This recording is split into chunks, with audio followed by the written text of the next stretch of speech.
Oui, votre allocution est quasi prête, hein. Je sais qu'on est un peu en retard, mais vous étiez pas à la cérémonie d'ailleurs. Je vous reprends dans une minute. Chirac, c'était Chi? Non. C'était Rac? Non, il a pas trop raqué lui. Jacques comme j'accuse? Non, on n'a dit pas les affaires.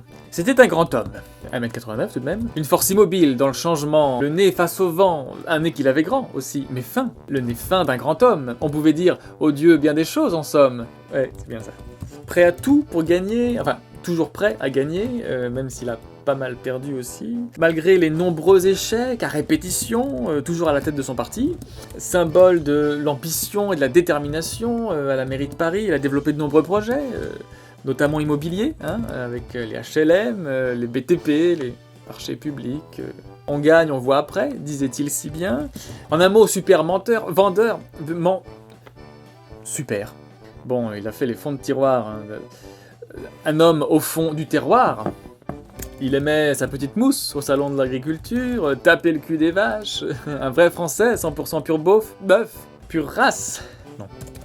Il veillait sur les affaires de l'État, hein, autant que sur l'état de ses affaires. Il a quand même marqué l'histoire par des actions politiques fortes. À peine arrivé au pouvoir, la réforme des retraites, la dissolution de l'Assemblée nationale, le CPE, la Constitution européenne, non. La création de l'immunité présidentielle. C'est passé ça, voilà. Et puis, Jacques le diplomate, un grand ami de la France-Afrique, un grand ami français de l'Afrique, et de ses bons copains comme Omar Bongo ou d'autres. Et à chaque voyage, il nous ramenait plein de souvenirs hein, pour remplir nos musées, enfin son musée. Ah oui, il a dit non à la guerre en Irak. Ah, tiens voilà, ça c'est...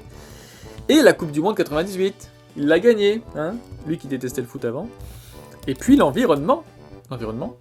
Ah si, il a redonné des couleurs au Pacifique, hein, à Mururoa, enfin beaucoup d'énergie surtout. Et enfin il y a l'héritage politique, hein. Tous ont appris avec lui à se mêler de ses affaires, de leurs affaires. Juppé, Sarkozy, et bien sûr ses bons amis les Balkany. Eux ont été jugés avant de passer l'arme à gauche, mais...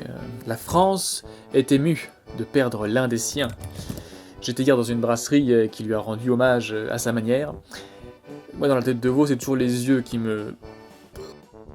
Bref, après Johnny, un autre grand nous quitte, sans bruit et sans odeur, sans fureur, avec la discrétion de l'homme sympathique qu'il était.